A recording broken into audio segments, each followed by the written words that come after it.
I never told my son about my income. Not once.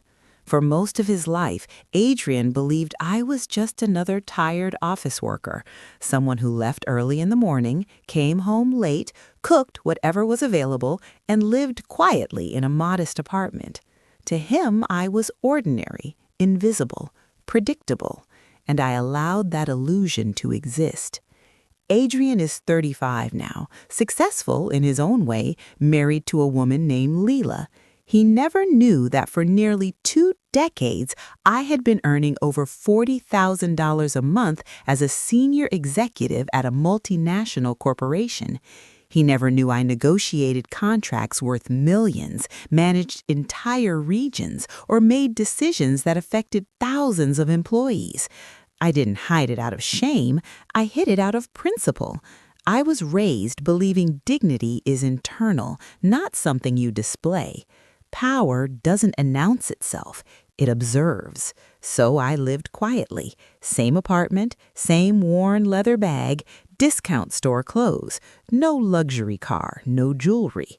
I invested, saved, multiplied, and stayed silent. And everything might have remained that way if not for one phone call. It came on a Tuesday afternoon. Adrian sounded nervous, like he did as a child when he knew something was wrong but hoped it would fix itself. "Mom," he said, hesitating, "Leela's parents are visiting from abroad. They want to meet you. We're having dinner Saturday. Please come." That word, please, didn't sound like an invitation. It sounded like a request not to embarrass him. I asked calmly, "Do they know anything about me?" There was a pause, too long. "Well, I told them you work in an office, that you live simply, that you don't have much." Simple. That single word wrapped my entire life into something small and apologetic. Not malicious, but revealing. I agreed to attend. After I hung up, I looked around my living room. Old furniture, plain walls, nothing impressive, nothing false. And that's when I made a decision. If my son believed I was poor, if his wife's family expected a woman with nothing, then I would give them exactly what they came prepared to judge. I wouldn't correct them. I wouldn't explain myself. I would pretend. I wanted to see how they treated someone they believed had no value. I wanted to confirm a suspicion I'd felt for a long time, that Leela's family measured people not by character, but by bank balance. Saturday was coming, and I was about to walk into a room where silence would reveal everything. What I didn't know yet was that one dinner, one carefully played role, would expose not only their cruelty, but a truth that would shatter the entire table. Saturday arrived faster than I expected. I stood in front of my closet and deliberately chose the worst outfit I owned. Not ugly, just forgettable. A shapeless gray dress with faint wrinkles that no amount of ironing could fully fix. Old shoes with worn soles, no jewelry, not even a watch. I pulled my hair back into a loose, careless ponytail and picked up a faded canvas tote bag I usually used for groceries. When I looked in the mirror, I barely recognized myself. I looked like a woman's life had worn down, like someone who didn't belong in expensive places. Perfect. I didn't feel nervous. I felt focused, calm. This wasn't about revenge. It was about observation. Years in corporate boardrooms had taught me one thing very clearly. People always reveal who they are when they believe they hold power over you. I called a taxi and gave the address. As the car drove toward the city's most exclusive district, the contrast became almost absurd. Glass towers, designer storefronts, restaurants where the menus don't list prices because the people who dine there don't ask. A strange mix of emotions settled in my chest. Part of me hoped I was wrong, that Leela's parents would be kind, that they'd look past appearances, that this dinner would end uneventfully, proving my suspicion unfounded. But another part of me, the part shaped by decades of dealing with polished predators, already knew better. The taxi stopped in front of the restaurant. Warm lights spilled onto the sidewalk. A doorman in white gloves opened the door for elegantly dressed guests. Laughter drifted out, light and careless. I paid the driver, stepped out, and took a slow breath before crossing the threshold. That's when I saw them.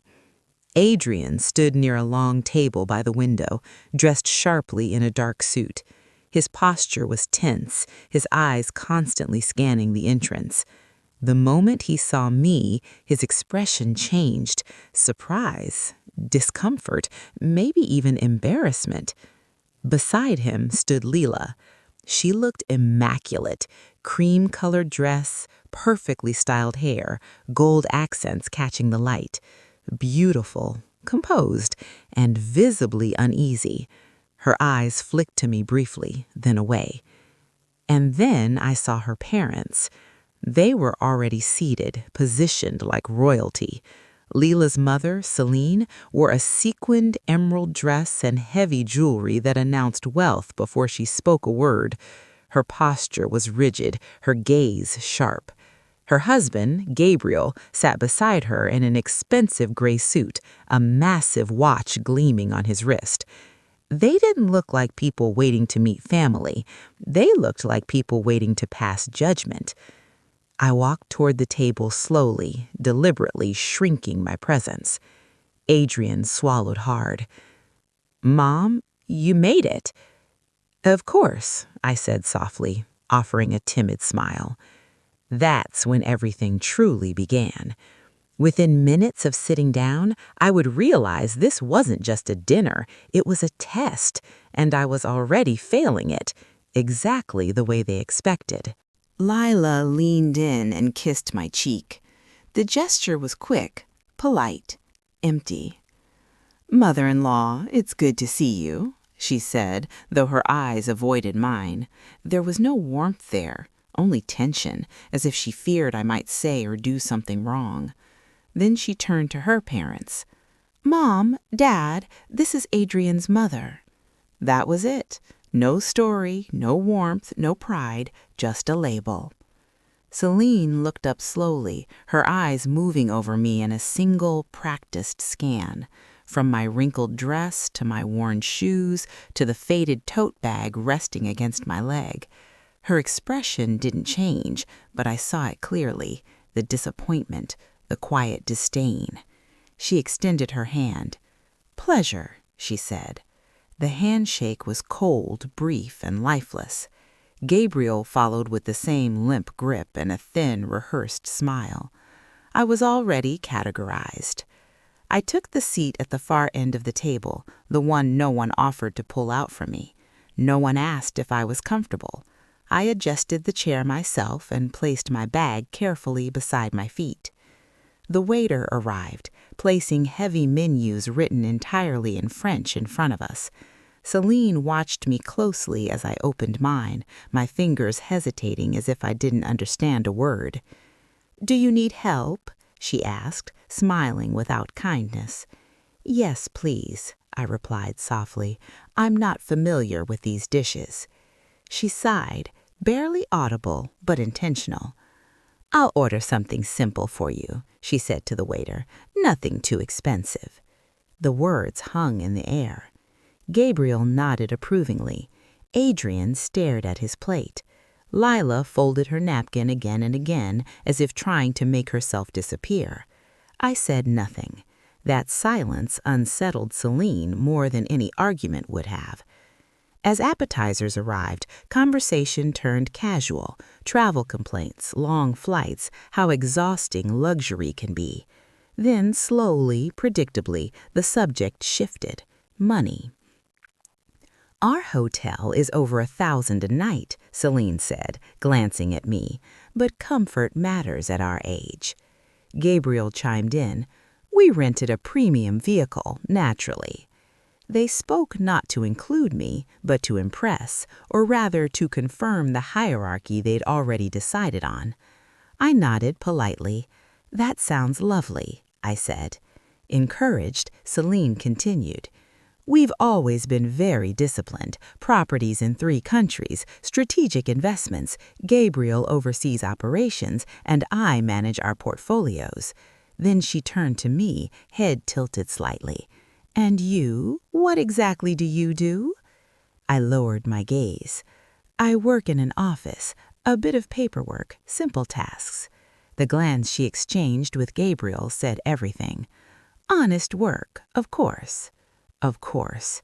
But what Celine didn't realize was that every word she spoke, every subtle insult, was being carefully recorded, and soon I would let her keep talking right into her undoing. The food arrived in dramatic silence. Large plates, tiny portions, everything arranged like artwork meant to be admired more than eaten. Celine cut into her steak with deliberate precision, then looked up. This dish is $80, she said casually, but quality always costs more. You can't just eat anything, right? I nodded slowly. You're absolutely right. Adrian tried to steer the conversation elsewhere, mentioning a project at work, but Celine wasn't interested. Her attention stayed fixed on me. Does your mother live alone? She asked him. Yes, Adrian replied quietly. She has a small apartment. Celine turned back to me, her expression softening into something that resembled pity but wasn't. That must be hard, living alone at your age, without much support. I shrugged gently. I manage. I don't need much. She sighed dramatically. Oh, you're so brave, truly. I admire women who struggle alone. She paused, then added, Of course, one always wishes to give their children more, a better life. The implication was clear. I hadn't been enough. Lila stared at her plate. Adrian's jaw tightened, his hands clenched beneath the table. And I smiled. Yes, I said, everyone gives what they can. Celine straightened, clearly pleased. We always made sure Lila had the best. Private schools, travel, languages. We invested heavily in her future. Gabriel nodded, and when they got married, we helped with the down payment, $40,000. Plus the honeymoon, Celine added proudly, $15,000, 3 weeks in Europe. She turned to me. And you? Were you able to help Adrian when they married? The question sliced cleanly through the table. Not much, I replied calmly. I gave what I could. She smiled sweetly. How thoughtful! It's the intention that counts after all. The dessert menus arrived. Celine ordered the most expensive option without looking at the price. This one has edible gold, she announced, a detail only the best places offer. My dessert was simpler, cheaper. Then Celine leaned forward slightly, her tone shifting, becoming serious, parental, authoritative. I think it's important we speak openly, she said, as family. Adrian stiffened. Mom, maybe this isn't... She raised her hand to silence him. We love Adrian, but as parents we must protect our children's stability, financially, emotionally. Stability. At your stage of life, it's natural for Adrian to worry about you, and that worry can place strain on a marriage. I looked at her. Are you saying I'm a burden? She smiled carefully. I wouldn't use that word, but yes, in a way. And in that moment, pity stopped being subtle. It became a weapon. What she offered next wasn't kindness. It was a transaction. And once she said it out loud, there was no turning back. Celine folded her napkin slowly, as if preparing for a business discussion. We've been thinking, she said, choosing her words with surgical care. Gabriel and I believe in solutions, not problems. I remained silent. She took that as permission. We could help you, she continued, Financially, a small monthly allowance, something modest that allows you to live more comfortably without Adrian having to worry so much. Adrian's head snapped up. "Hey, Mom!" She cut him off again. "Adults are talking." Then she looked at me, her eyes sharp beneath the polite smile. "In exchange," she said, "we'd only ask for one thing, that you respect Adrian and Lila's space, that you don't rely on them too much, that you allow them to build their life without unnecessary pressure." There it was.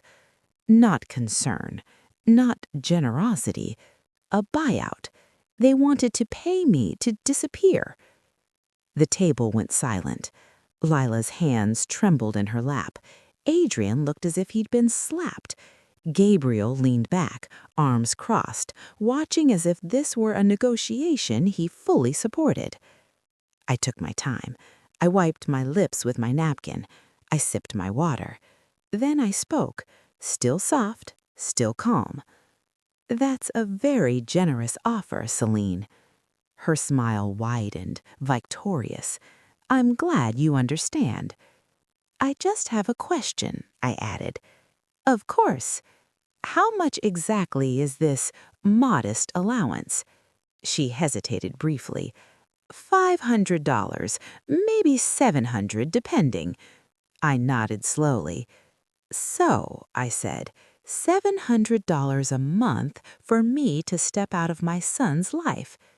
Her expression tightened. "I wouldn't phrase it that way." "But that is the way," I replied evenly. She adjusted in her chair. "We're only trying to help."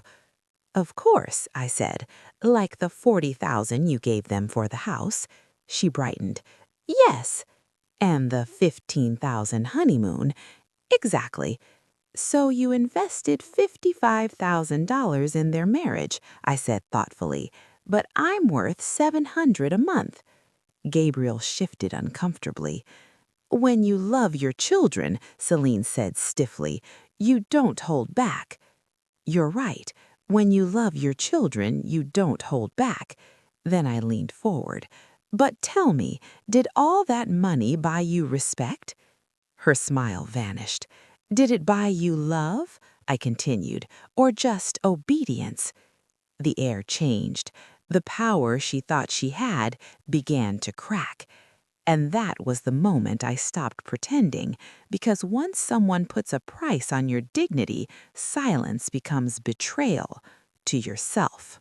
Celine stared at me as if I had spoken in a language she didn't understand. "Excuse me?" she asked sharply. "You heard me," I replied, my voice no longer timid, still calm but firm. "You've spent the entire evening talking about what things cost, what you own, what you paid for, but you never once asked how I am, whether I'm happy, whether I'm lonely, whether I need anything besides money." Gabriel leaned forward. "I think you're misinterpreting my wife's intentions." I turned my gaze to him. "Then explain them to me." He opened his mouth, then closed it again. Adrian's face had gone pale. Leela looked frozen, her eyes glossy with shame. "You see," I continued, "people who truly help don't announce it. They don't attach conditions, and they certainly don't offer charity in exchange for absence." Celine scoffed. "We were being practical." "No," I corrected her, "you were being dismissive." Her posture stiffened. "I said I admired women who struggle alone." "Did you?" I asked, "or did you pity them because you've never been one?" That landed harder than I expected. Celine inhaled sharply. "I've worked my entire life." "Have you ever worked without a safety net, without a partner's wealth behind you, without knowing your rent would be paid next month?" Gabriel snapped. "That's unfair." "I'm not attacking effort, I'm distinguishing it." The table was completely silent now. 40 years ago," I said, "I was a secretary earning minimum wage, pregnant, Alone, the father disappeared, my family turned away. I went back to work 2 weeks after giving birth. I worked 12-hour days while someone else watched my baby. Adrian stared at me stunned. I studied at night. I learned finance, management, languages. I climbed slowly, assistant, coordinator, manager, director. No inheritance, no backing, just discipline and endurance. Celine's eyes dropped to her plate. And do you know what that taught me? I asked. That real power doesn't need to humiliate. It doesn't need to measure people. It doesn't need to buy silence. Gabriel looked away. So when you offered me $700, you didn't insult my bank account. You insulted my life. Celine swallowed. That's not how we meant it, she said quietly. Intent doesn't erase impact, and tonight your impact was cruelty wrapped in politeness. I placed my napkin on the table. I came here to observe, I said, and you showed me exactly who you are. But what I revealed next would change their expressions entirely, because the poor woman they thought they were buying off was about to tell them the truth. I let the silence stretch. It pressed against the table like invisible weight. Celine avoided my eyes. Gabriel shifted in his seat. Leela's breathing was shallow, uneven. Adrian looked at me as if he were seeing a stranger for the first time. Then I spoke again. Do you want to know why I live simply? I asked. No one answered, but no one interrupted me either. It's not because I have no choice, I continued. It's because I learned early that the louder people display their wealth, the more fragile they usually are inside. I chose peace over performance. Celine frowned. What are you implying? I leaned forward slightly. I'm implying, I said evenly, that I don't need your allowance. I never did. Gabriel let out a short, disbelieving laugh. Then why pretend otherwise? Because I wanted to see the truth, I replied, and I found it. Adrian finally spoke, his voice tight. Mom, what are you saying? I turned to him, my expression softening for the first time that night. Son, I said, there's something I should have told you a long time ago, and perhaps I should have, if not for myself, then for moments like this. Celine straightened, suddenly alert. For the past 19 years, I continued, I've been a regional director for a multinational corporation. I oversee operations in multiple countries. I manage budgets that exceed hundreds of millions. Gabriel's smile faded. My monthly salary, I said calmly, is just over $40,000. The reaction was immediate. Adrian froze. Leela's eyes widened in shock. Gabriel blinked repeatedly as if the words hadn't processed. Celine's mouth opened slightly, then closed. That's impossible, Celine whispered. No, it's simply inconvenient for your assumptions. Adrian pushed his chair back slightly. 40,000? A month? I nodded. For nearly 20 years. The table felt smaller now. The hierarchy they'd constructed collapsed in seconds. Then why, Leela asked softly, why live the way you do? I smiled gently. Because I don't need to prove anything. Because wealth that defines you owns you, and I refuse to be owned by money. Celine's voice trembled.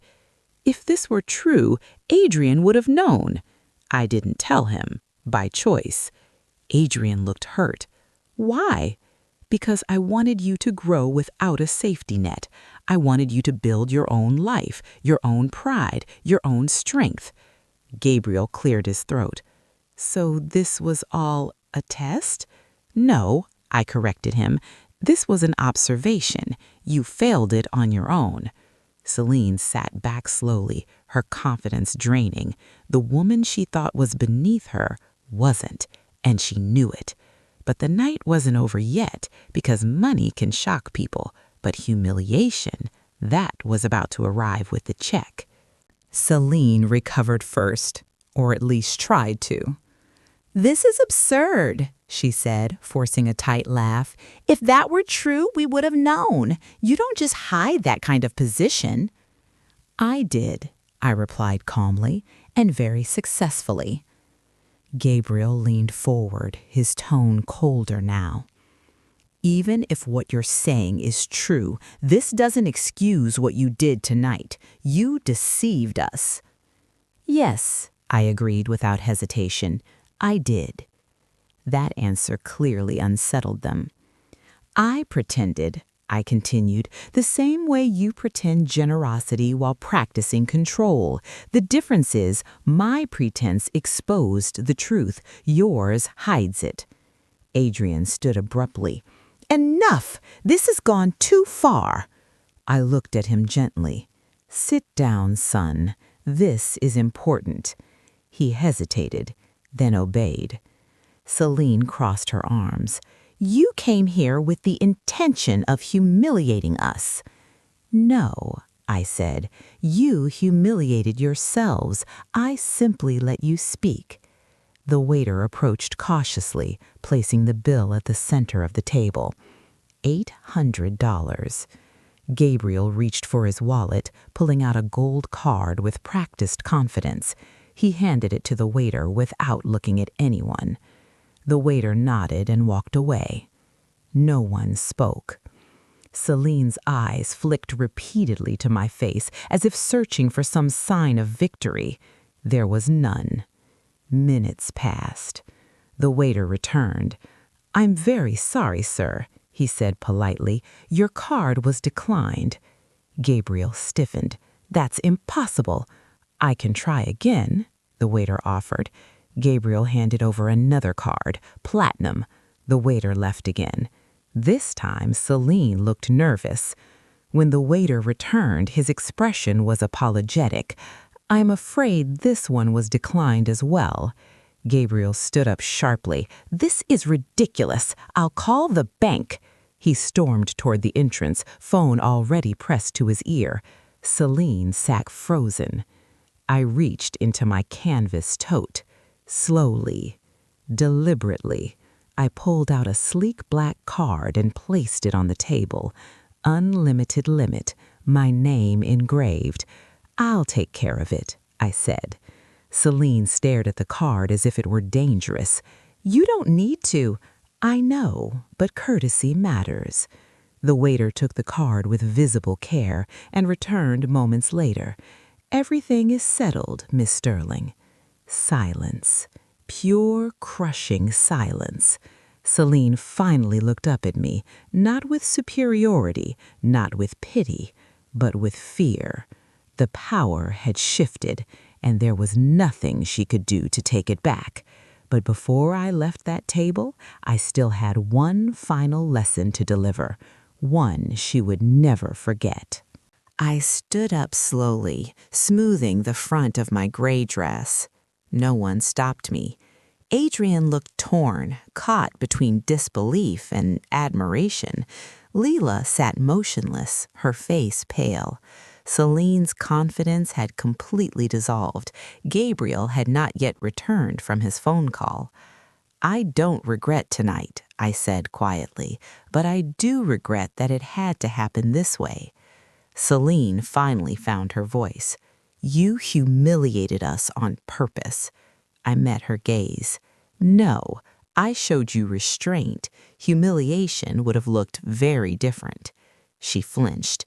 "You offered me money," I continued, "not because you cared, but because you believed I was small enough to buy. That belief is what you should be ashamed of." Leela whispered, "Mom." Celine raised her hand, but her authority was gone. "I raised my son to respect people without measuring their worth," I said. "Tonight, you taught him the opposite." Adrian looked down. "I don't want apologies," I added. "They tend to be temporary. I want understanding." Celine swallowed hard. "What do you want from us?" I considered the question carefully. I want you to stop seeing people as assets and liabilities, I said. I want you to understand that dignity is not proportional to income, and I want you to treat my son's marriage as a partnership, not a transaction you can manage. Silence followed. Then Leela stood. I'm sorry, she said softly, to me, not her parents. I should have spoken up sooner. I nodded at her. Silence protects comfort, not justice. Gabriel returned then, his face tight with anger and confusion. The bank flagged a security issue. They'll fix it.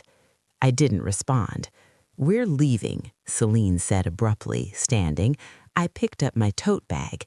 So am I replied. Adrian rushed after me as we stepped outside into the cool night air. Mom, he said urgently, why didn't you ever tell me? I looked at him, my voice gentle again. Because I wanted you to choose your family based on character, not leverage.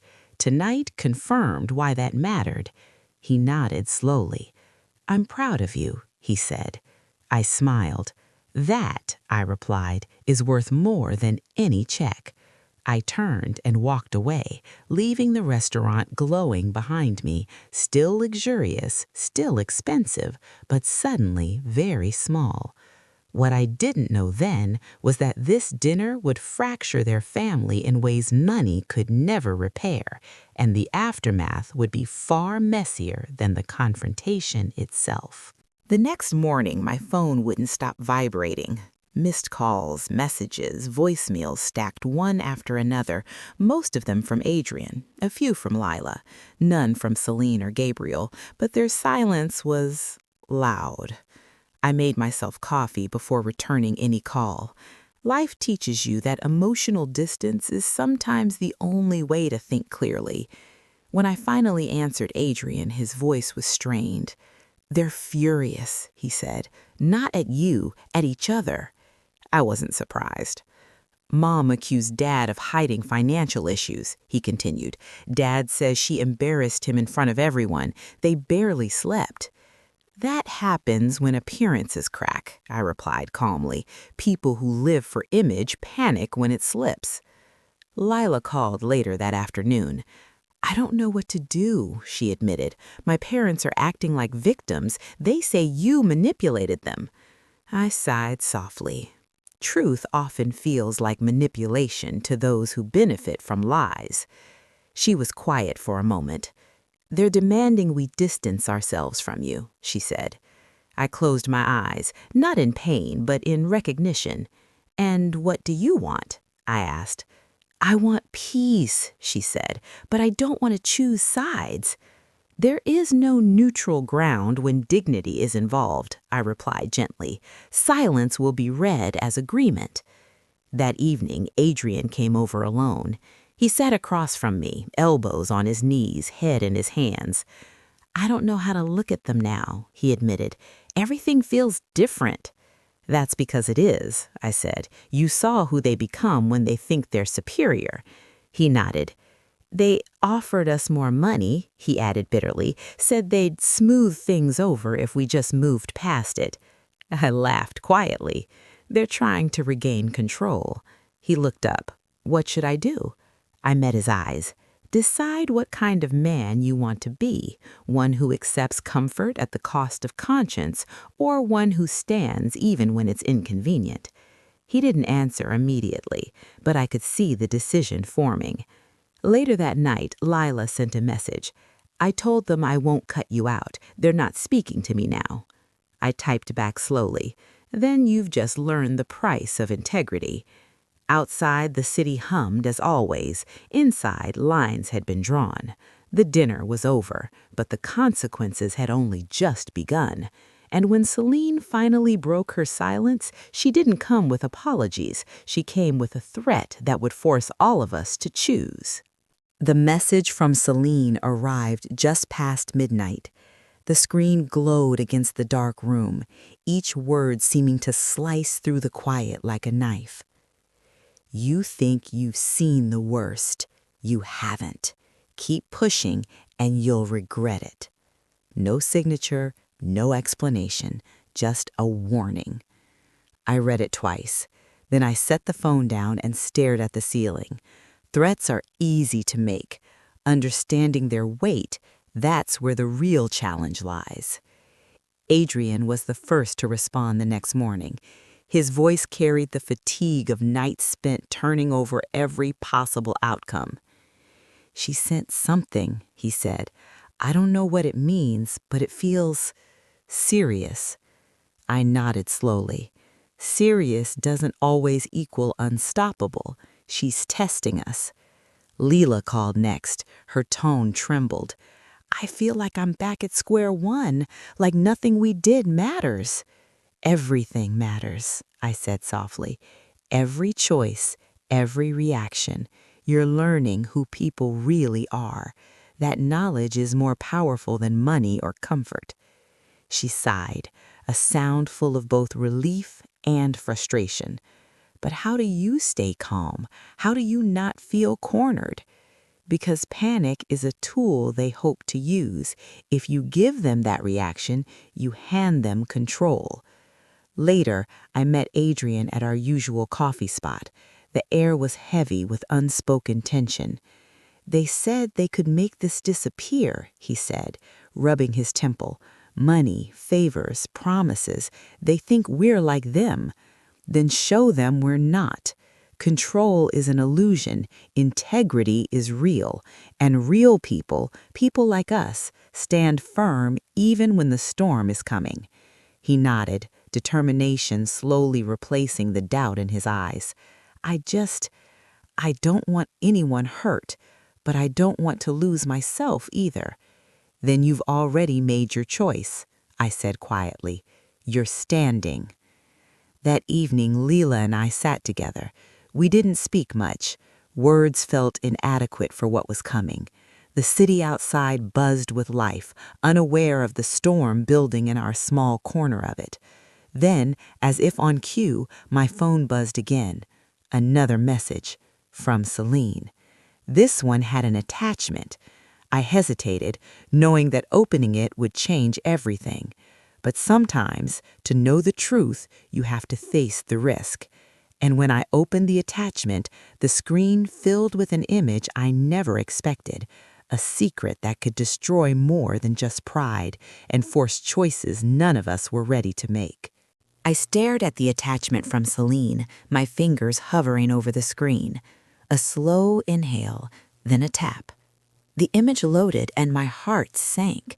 It was a photo, taken without anyone noticing, of Gabriel and Celine together, meeting in secret. But it wasn't just a casual meeting. Documents, envelopes, and what looked like bank statements were spread across the table, the kind of paperwork that could ruin reputations if it fell into the wrong hands. I scrolled, examining every detail. This wasn't just about money. This was about lies, manipulation, and control. I showed Adrian first. He leaned over my shoulder, eyes widening as he pieced together what I already knew. "They're hiding everything," he whispered. "All this time, we were blind." "I warned you," I said quietly. "Some people only reveal themselves when they think they're untouchable, and right now, they feel untouchable."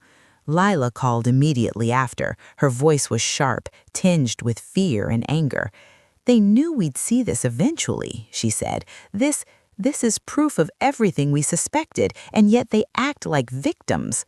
"They're masters of perception," I replied. "They count on guilt to control reactions, but now we have leverage, truth, documented and undeniable." Adrian exhaled, tension leaving his shoulders in a rush of adrenaline. "So, what do we do?" We sat together in silence. Plans formed in thought, unspoken but urgent. The truth had shifted the balance. For the first time, we weren't reacting, we were deciding. Later that night, I walked past the city lights, feeling the weight of every choice. Celine's threat had been more than just intimidation. It was a test of character, of courage, of the ability to stand against manipulation. And now the stakes had been raised, not just for us, but for everyone who had been hiding behind appearances. I knew one thing: confrontation was inevitable. The family dinner, the whispers, the veiled accusations, they were all part of a pattern, and the pattern had been exposed. Adrian finally said it aloud. "We can't go back. Not now. Not after this." I nodded. We're past the point of no return, and that's where clarity begins. They can threaten, bribe, or plead. None of it changes what's true. Lila's voice was quiet, resolute. Then we face it, together. And just like that, a fragile alliance had formed, one built not on fear or loyalty, but on reality. But Celine wasn't finished. She would escalate, and when she did, the next move wouldn't just expose secrets, it would threaten everything we thought we knew about family, trust, and power. The morning was deceptively calm. The sunlight streamed through the blinds, illuminating the neat lines of my apartment, while outside, the city carried on, unaware of the storm brewing in our lives. Then my phone rang, a number I didn't recognize. "Hello," I said cautiously. A distorted voice answered, deliberately slow. "You saw the photo. Good. Now you understand the cost of curiosity." The line went dead before I could respond. I showed Adrian immediately. His jaw tightened. "She's making it personal now. She's not just threatening, she's watching." Lila was next. Her hands trembled as she held the phone. "This isn't just about us. She's targeting everyone who knows the truth." I felt the weight of it too. Celine wasn't just sending warnings anymore. She was moving, turning her threat into action. And that meant we had to respond carefully, strategically. I reviewed the photo again. Gabriel and Celine, secret dealings, the documents. Each piece of evidence was a weapon, and now that weapon was being used against us. Adrian spoke, voice tight with anger. "Do we confront them or do we wait?" "Confrontation is inevitable," I said. "Waiting only gives them control, but rushing in blindly is worse. We need leverage, timing, and precision." We spent the day mapping out every possible move, every ally, every risk, every angle Celine could exploit. The knowledge that she had anticipated some of our reactions only made us more cautious. By evening, Lila's phone buzzed again, another anonymous message. "Family ties are fragile. Break them and everything falls." Her lips pressed together, fighting back a mix of fear and anger. "She knows how to push people, how to make us doubt each other." "No," I said firmly. "She's pushing us to see clearly. Fear is her tool, not ours. We have to act, but on our terms." Adrian stood abruptly, pacing the room. "Then we expose her first, let her realize that hiding won't protect her, that the truth is ours now." I nodded, a plan forming. We weren't just defending ourselves anymore. We were turning the table. But it had to be precise. One wrong step, and Celine's escalation could ruin everything. That night, as I lay awake listening to the distant hum of the city, one thought lingered. Celine would strike again, and next time it wouldn't be subtle, it would be undeniable. And when the first blow landed, it wouldn't just shake the family, it would force choices that no one was prepared to make and reveal secrets that were meant to stay buried forever. The next morning, the calm shattered. My inbox was flooded, not with emails, but with files, screenshots, and voice notes, each one meticulously labeled, each one designed to expose someone. Adrian grabbed his phone, scrolling furiously. She's attacking Leela's friends, my colleagues, even people we barely know. It's everywhere." I leaned back, taking a steadying breath. This is what happens when someone with power and patience decides to escalate. She wants chaos, but chaos can be managed if you understand its pattern. Leela's voice cracked over the call.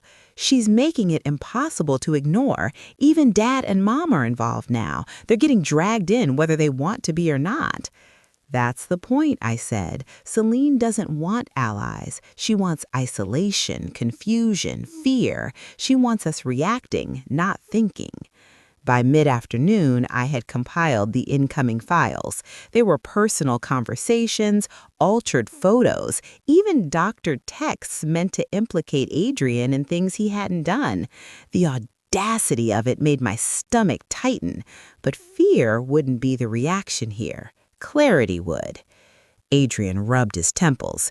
"Do we confront her directly? Go public?" "Not yet," I said. "We respond strategically. Every move she makes can be countered, but only if we remain 2 steps ahead. Emotion is a trap. Precision is power."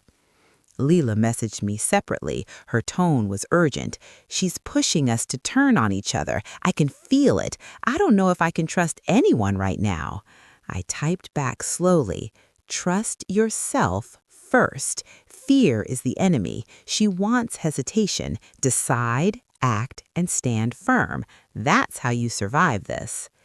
Evening came and the first real strike landed. A private investigator we hadn't known she hired appeared at Adrian's apartment, claiming to verify claims about you and your family. Adrian stared at the visitor, disbelief and anger etched into his face. "She's testing the boundaries," I said calmly. "Not just ours, but ours and theirs. How far can she push before we break? How far can she push before the truth becomes weaponized?" Leela called again, whispering, "It's real. This isn't a threat anymore. She's acting, and we can't ignore it." I nodded, though she couldn't see me. "Then we prepare. We don't just react. We strike back with strategy, not emotion." And when Celine's next move comes, it won't just test our patience. It will force a confrontation none of us expected and reveal a secret so dangerous it could shatter everything.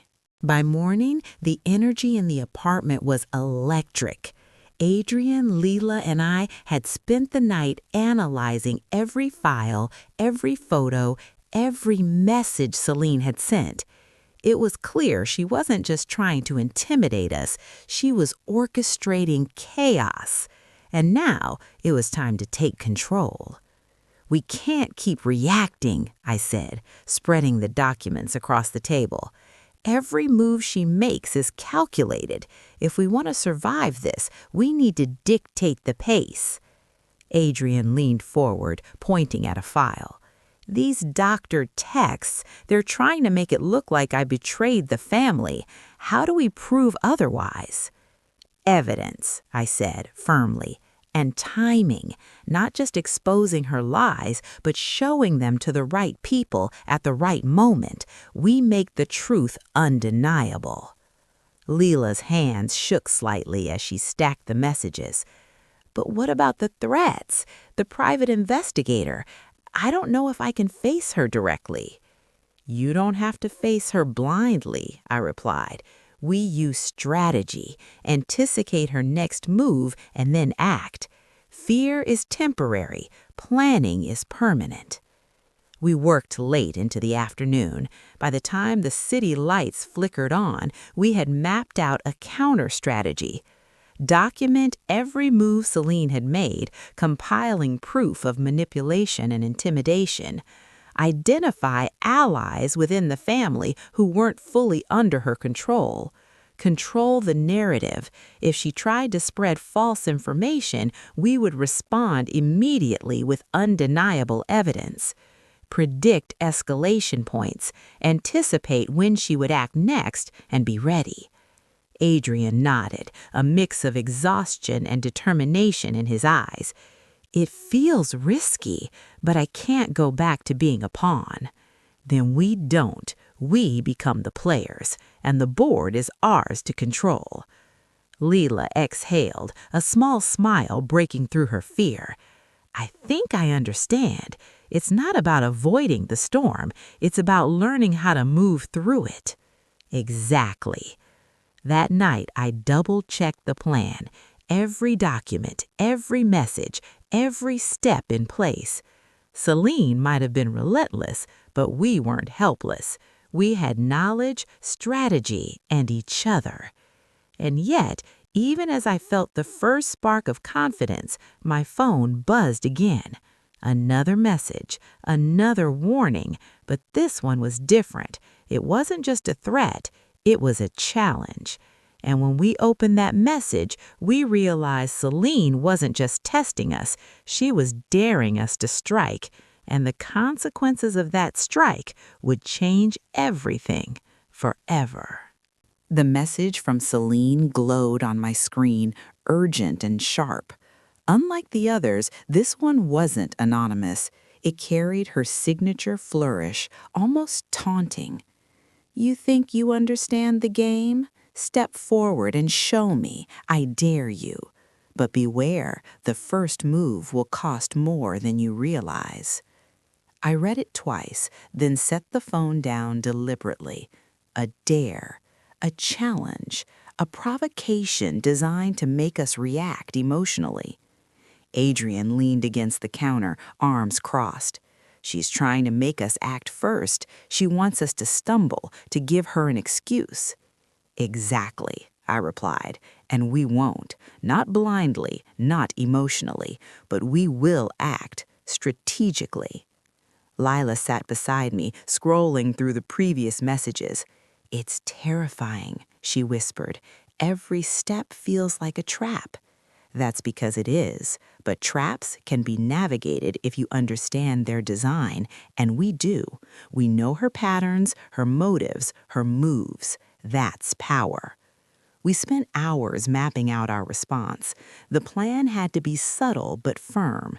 Expose her schemes to those who could neutralize her influence without alerting her too soon. Document everything meticulously, creating a trail that could withstand any claim of manipulation.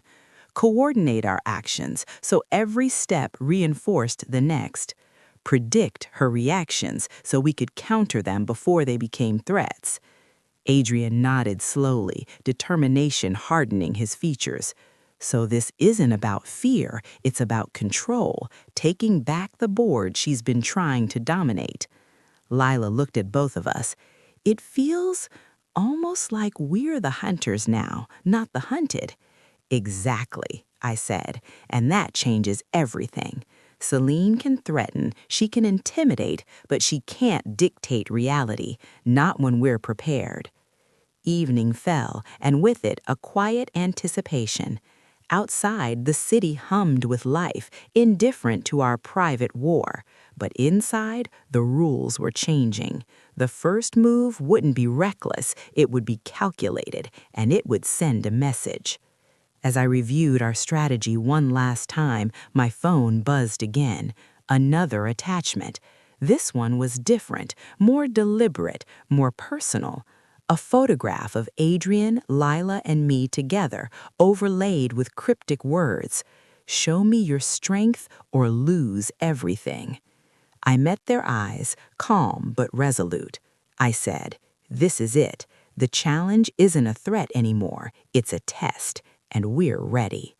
The first strike had to be precise, flawless, and undeniable.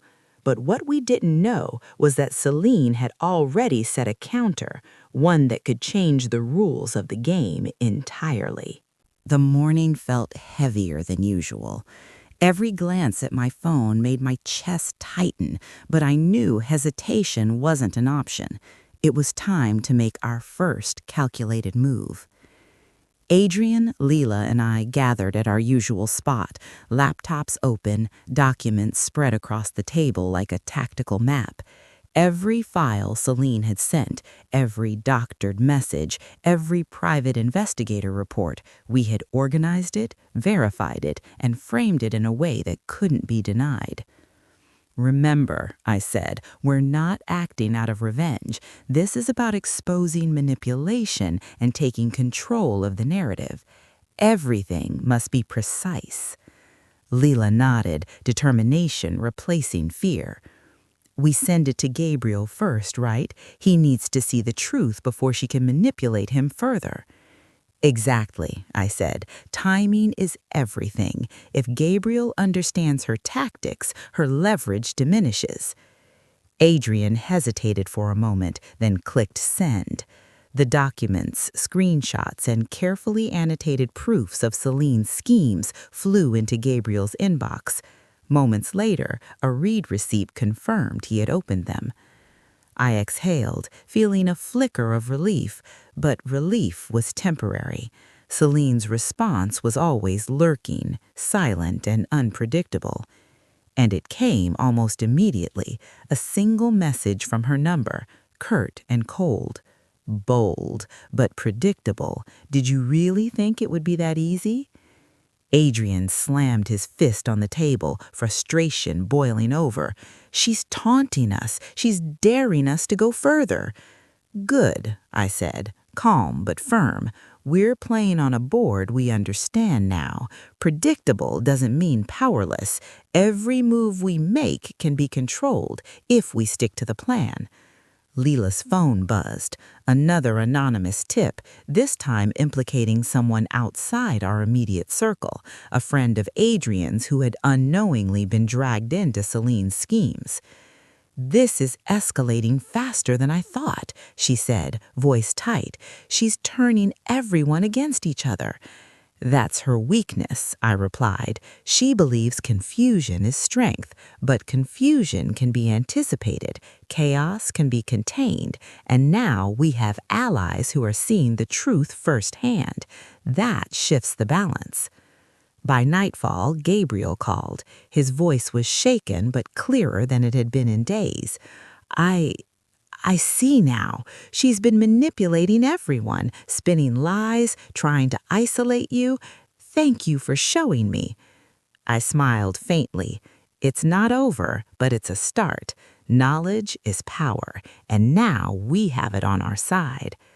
Outside, the city lights flickered, but inside a silent tension remained. Celine had been met with the first counter, and she would respond. And when she does, it won't just be words or messages, it will be action, calculated and ruthless, forcing choices none of us were truly prepared to make. The calm didn't last long. Within hours of Franklin seeing the evidence, our phones lit up again, this time with a flood of messages, emails, and even a voicemail. Celine was escalating, moving beyond threats into direct action. One voicemail stood out. Her voice, icy and controlled, carried a venom that made my stomach tighten. You think exposing me gives you power.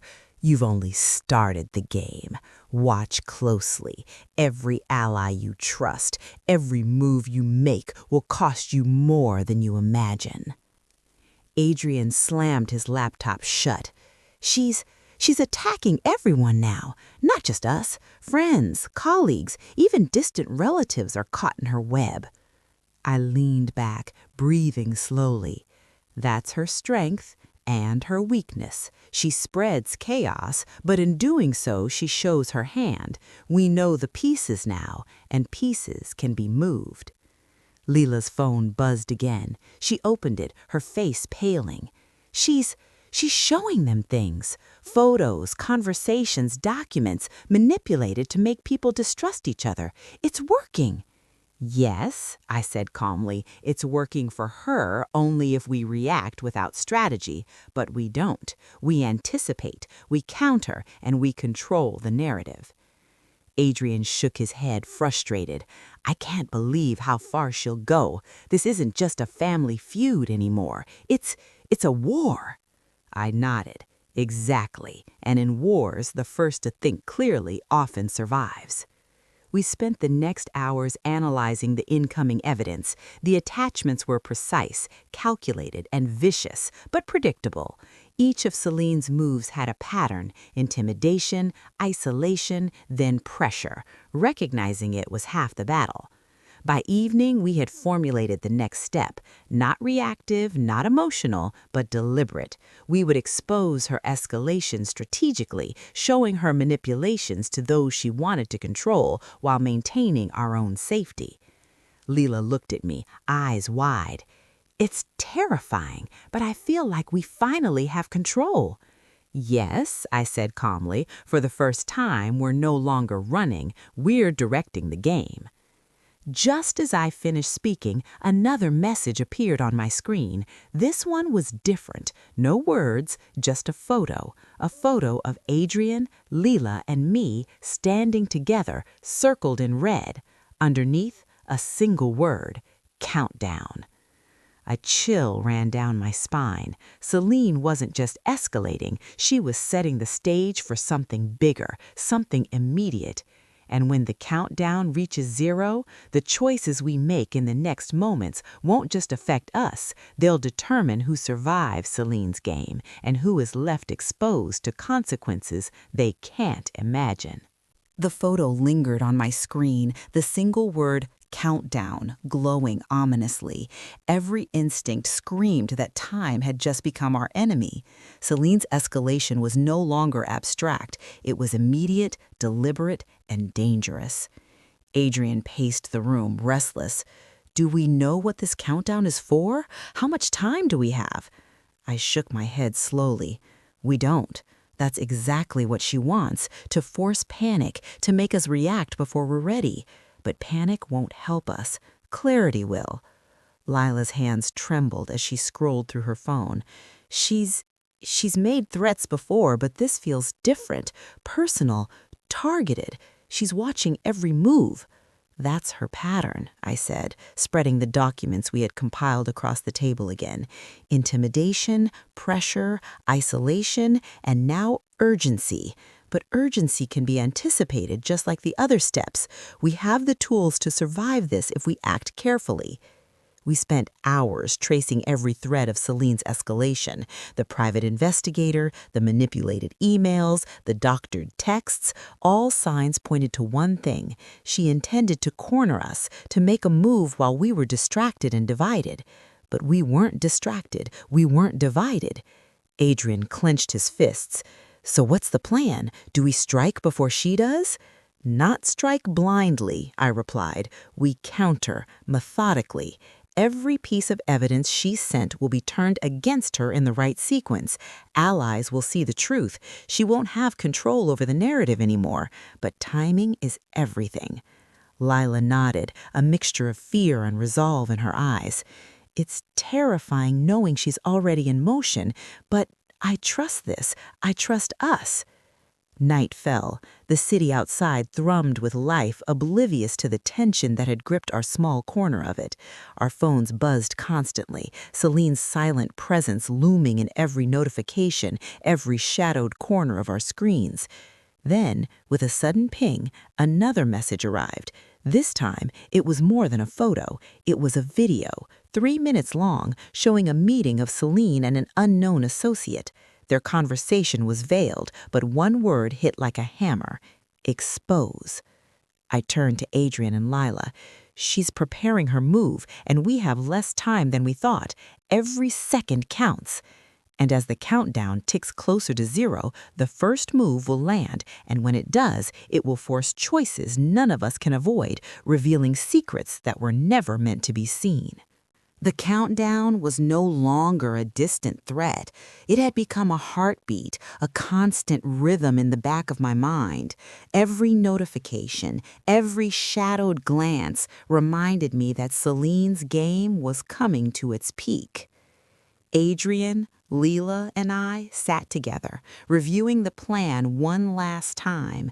Every file, every piece of evidence, every manipulated message had been compiled, annotated, and positioned for maximum impact. There was no room for error. Any hesitation could undo everything. She's expecting fear, I said, my voice calm but firm. She's expecting panic. But we're not giving her either. Leela exhaled slowly. I hope this works. It will, I replied. because we're not reacting emotionally, we're acting strategically. That's what she can't predict. Minutes later, the first move was executed. Franklin, now fully aware of Celine's manipulation, stepped forward with undeniable proof. Documents were shared with the family, the private investigator's notes were revealed, and even the doctored messages were exposed for what they were. Every piece of Celine's leverage crumbled under the weight of clarity and evidence. The silence that followed was heavy. Celine's calculated escalation had been met with precision and resolution, leaving her with no room to maneuver. Then came her response. Not a message, not a threat, just a knock at the door. Calm, deliberate. She stepped inside, composed, but the fire in her eyes betrayed a mixture of anger and begrudging respect. "She underestimated you," she admitted quietly, "but don't think this ends here." I met her gaze steadily. It already has. The game isn't about fear or control anymore. It's about truth, and the truth is stronger than any threat you can make. Adrian and Leela exchanged glances, relief and exhaustion mirrored on their faces. The tension that had gripped us for weeks finally began to ease. We had survived the countdown, faced the threats, and exposed the manipulation. Outside, the city carried on, unaware of the storm that had raged in our corner of it. Inside, a fragile peace settled. The lessons were clear. Integrity and strategic action could withstand even the most relentless adversary. Celine lingered for a moment, then turned and walked away. No threats, no further games, for now. We sat in silence, processing what had just occurred. The fallout was far from over. Relationships would be tested, and consequences would linger, but the immediate threat had been neutralized. And as the night deepened, I realized something vital. Power is not in intimidation, and victory is not in dominance. It is in understanding, preparation, and standing firm when the world tries to bend you. And while Celine may return, stronger and more cunning, we now know that no threat, no manipulation, and no countdown can break the resolve of those who act with clarity, courage, and truth. The game may continue, but this time, we hold the board.